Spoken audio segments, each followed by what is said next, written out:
Misrepresentations are common these days, especially in the area of public policy.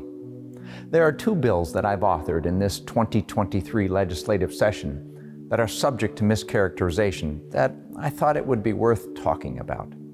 They relate to obscene materials in schools. One bill makes a couple of minor changes to Section 944.21 of our Wisconsin statutes, which addresses obscene materials.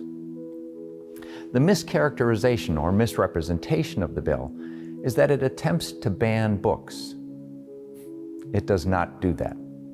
In fact, the introductory paragraph of the current law, Section 944.21, states clearly that the law shall never be used for harassment or censorship purposes.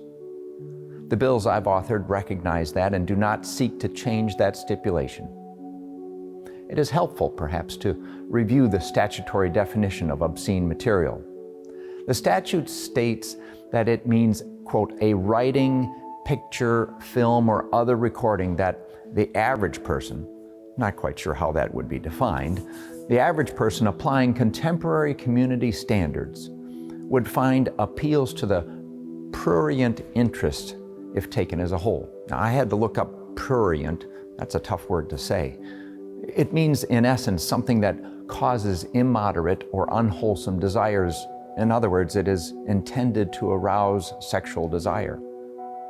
Under contemporary community standards, describes or shows sexual conduct in a patently offensive way, meaning it is obvious, and lacks serious literary, artistic, political, educational, or scientific value if taken as a whole.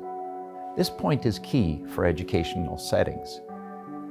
How much literary or artistic value could there be in content of a sexual nature for elementary, middle, or high school students?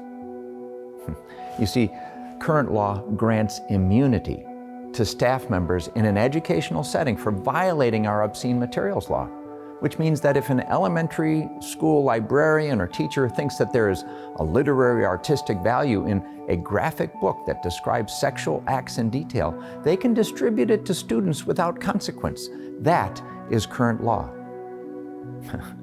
We understand that as students progress in their educational journey and mature, they become more and more capable of comprehending literary and artistic value. I assert, however, that that simply isn't true for elementary school students.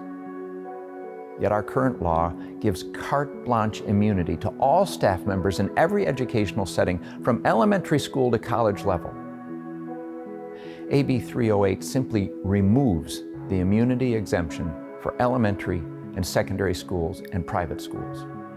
If AB 308 becomes law, it would mean that elementary and secondary school staff would be obligated to carefully review materials and use their prudent judgment to prevent obscene materials from being distributed in our schools. Again, that is material that is obviously sexual in nature.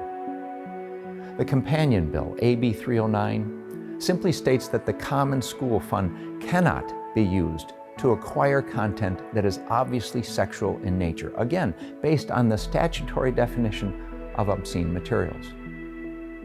In discussing this bill, let's resist the temptation to say, oh, well, this sounds like what they did in this state or that state, or to generically label this as an anti-this agenda or that interest group. The goal here is to simply better enforce the implied intent of our obscene materials law. Look, if it is a bad idea, then I'd like to hear the arguments in favor of providing sexually explicit materials to fifth graders. The idea for these bills came to me from parents of the 97th District who actually experienced their children being exposed to graphic sexual content in materials from their schools.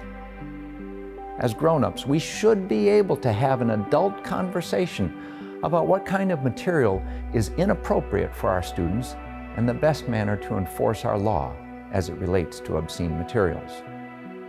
I do hope that this fall we can have some hearings in the Capitol and parents can share their stories about what their children have encountered. In the meantime, I want to hear from you.